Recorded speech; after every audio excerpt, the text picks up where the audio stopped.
বিসমিল্লাহির রহমানির রহিম।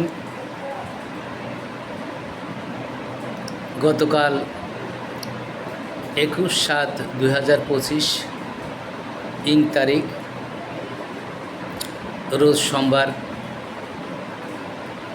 উত্তরায় প্লেন দুর্ঘটনায় যে মর্মান্তিক, করুণ এবং বেদনাদায়ক ঘটনা ঘটেছে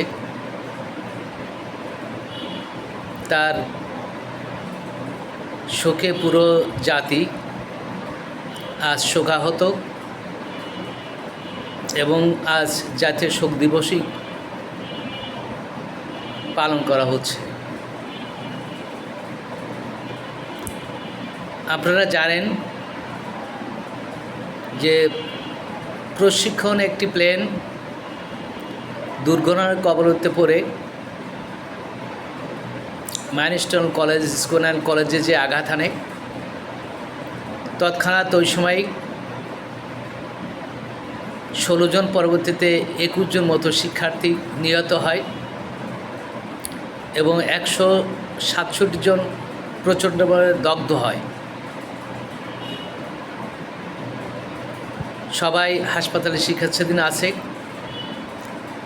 আল্লাহ যেন তাদেরকে নেক হায়াত দারাজ করেন এবং তারা যেন সুস্থ হয়ে আমাদের মাঝে ফিরে আসেন, এই দোয়া করি।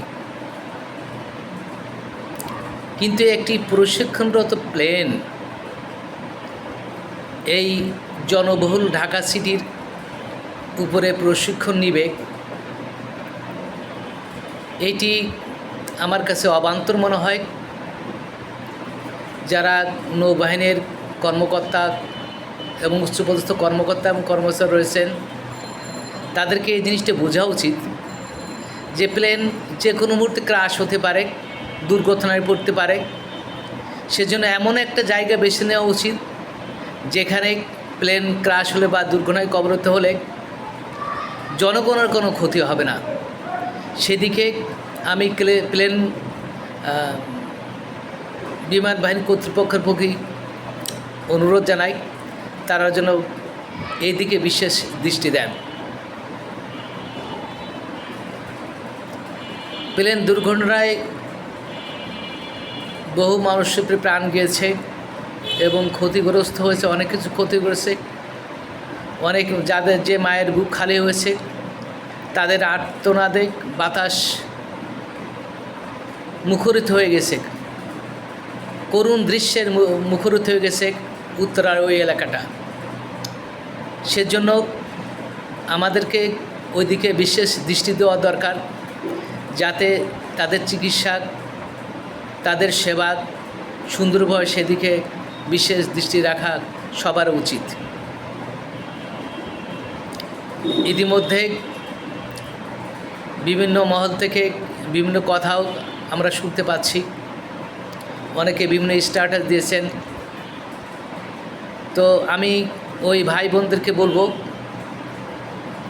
আপনারা জামাতের আমির সম্পর্কে যে বিবৃতি দিয়েছেন, জামাতের আমির এ পর্যন্ত মানুষের বিপদে, মানুষের দোরগলায়, মানুষের ঘরে ঘরে যেভাবে গিয়েছেন, আপনারা হয়তো তার খবরও রাখেন না।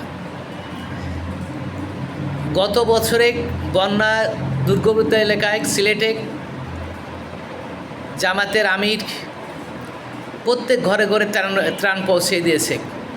আপনাদের কোনো রাজনৈতিক দলই হয়তো তার ধারে কাছেও যেতে পারে, ইভেন সরকারও ওইরকম ত্রাণ দিতে পারেনি। ইভেন জামাতে আমির যখন কোনো দুর্ঘটনা কবলিত এলাকায় যান, তখন আমাদের একটা বিশ্বাস যে উনি ওখানে কোনো কিছু কল্যাণমূলক কোনো কিছু করবেন। এখন আপনারা ইতিমধ্যে শুনেছেন যে উনি 20 জন 60 জনকে দিয়েছেন এই 12 মিনিটে কাজ করার জন্য, যারা অভিজ্ঞ তারা সেবা দেবেন। এবং ইবনে সিনা হাসপাতাল মনে হয় সেবার বড় একটা ব্যবস্থা করে দিয়েছেন। আমার মনে হয় জামাত ইসলামের পক্ষ থেকে যে অ্যাম্বুলেন্সগুলো রয়েছে, সে অ্যাম্বুলেন্সগুলো অলরেডি কাজ শুরু করে দিয়েছে।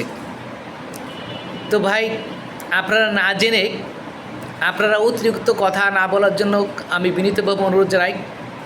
সবাই সবার কাছ থেকে যে যতটুকু পারেন সেবা দেন, মানুষের উপকার করেন।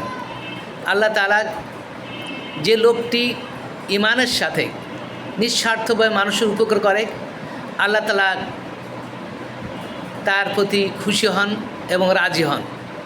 আমি সব ভাইদেরকে বলব, যখনই কোনো কঠিন পরিস্থিতি, যখনই কোনো দুর্ঘটনা, যখনই মানুষের প্রাণহানি, তখন সেই জায়গায় ঝাঁপিয়ে পড়ুন। যার যতটুকু সামর্থ্য রয়েছে সেই সামর্থ্য দিয়ে মানুষের কল্যাণে কাজ করার চেষ্টা করুন। আর যে মানুষগুলো, যে ভাই এবং বোনগুলো তাদের সন্তান হারিয়েছেন, সেই ভাই এবং বোনদের প্রতি আমি দোয়া করি তারা যেন এই কঠিন অবস্থা, এই মর্মান্তিক অবস্থা, এই করুণ অবস্থা কাটিয়ে উঠতে পারেন এবং আল্লাহ যেন তাদেরকে সহায়তা করেন, ধৈর্য ধারণ করার সাহস দেন। এই বলে আমি আমার বক্তব্য শেষ করছি। আল্লাহ হাফেজ। বাংলাদেশ জিন্দাবাদ। আসসালামু আলাইকুম।